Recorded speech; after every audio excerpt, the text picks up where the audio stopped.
Alors nous venons d'entendre des textes tirés de la parole de Dieu, de la Bible, particulièrement le dernier.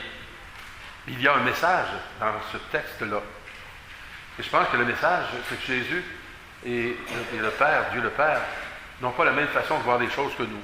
Comme disait le prophète tout à l'heure, autant mes pensées sont plus hautes que le ciel de la terre, qui sont plus hautes que les vôtres, sont différentes. Je n'ai pas la même manière de vous de compter. D'abord, je pense que la première chose, le Seigneur, il ne compte pas. Nous autres, entre nous, c'est souvent, ça fait tant de fois que j'y vais, c'est à son tour, c'est à mon tour, il le mérite. La semaine passée, c'est Pierre qui disait à Jésus, combien de fois il faut que je pardonne? 7 fois, c'est pas pire. Vous avez la réponse, 70 fois, 7 fois, ça fait pas mal de fois, ça. C'est les fois de Dieu. Dieu ne calcule pas.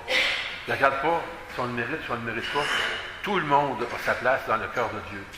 C'est ce que Jésus nous dit aujourd'hui. Et tout au long de la Bible, c'est souvent comme ça. Les gens pensent qu'on peut cogner Dieu en faisant des choses. On mérite le ciel, on mérite ci, on mérite ça. On ne mérite rien, tout nous a été donné.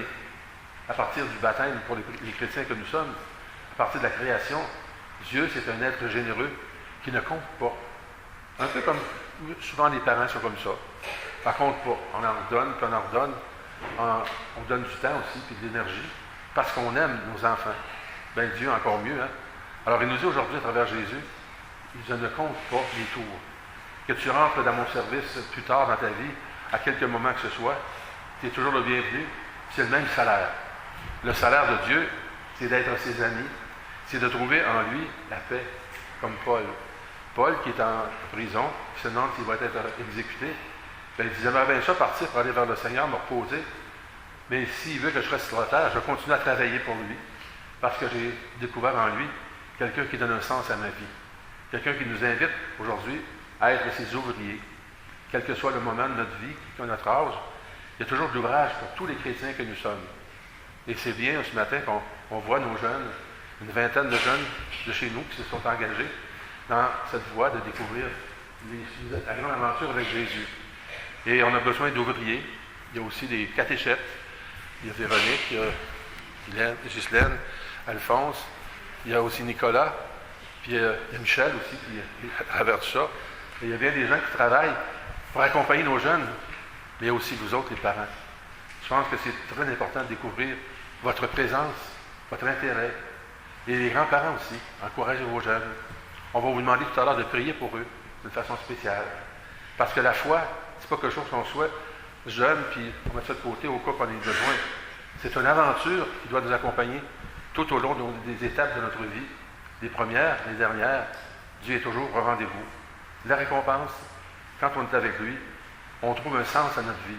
On peut avoir bien des choses, on avoir du plaisir, à être heureux, à être confortable, mais donner un sens à sa vie. Pourquoi je suis là? Qu'est-ce que je fais sur cette terre?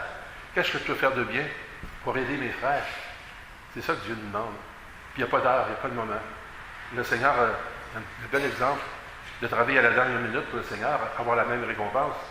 Vous avez peut-être déjà lu sur la croix, Jésus est avec les 2 bandits. Puis un des deux il a dit à la dernière minute de sa vie, avant de mourir, Jésus, souviens-toi de moi quand tu seras dans ton paradis. Et la réponse, aujourd'hui même, tu seras avec moi. À la dernière minute de sa vie, il s'est tourné vers le Seigneur, puis il a eu la récompense que tout le monde peut avoir après avoir passé toute une vie à son service. Dieu ne compte pas. Dieu donne, tout est gratuit.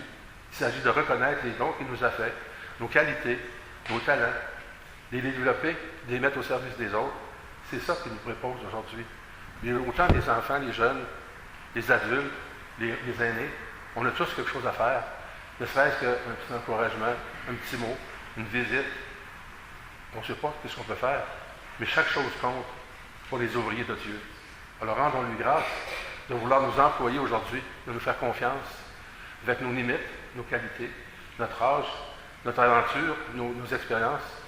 Il veut nous appeler à l'aider, à rendre ce monde plus beau, plus fraternel, plus humain, à prendre soin des pauvres, des petits, des enfants, de ceux qui sont mis de côté, qui sont regardés de travers, pour ceux qui ont manqué leur coup, pour ceux qui sont rendus aux dernières heures de leur vie.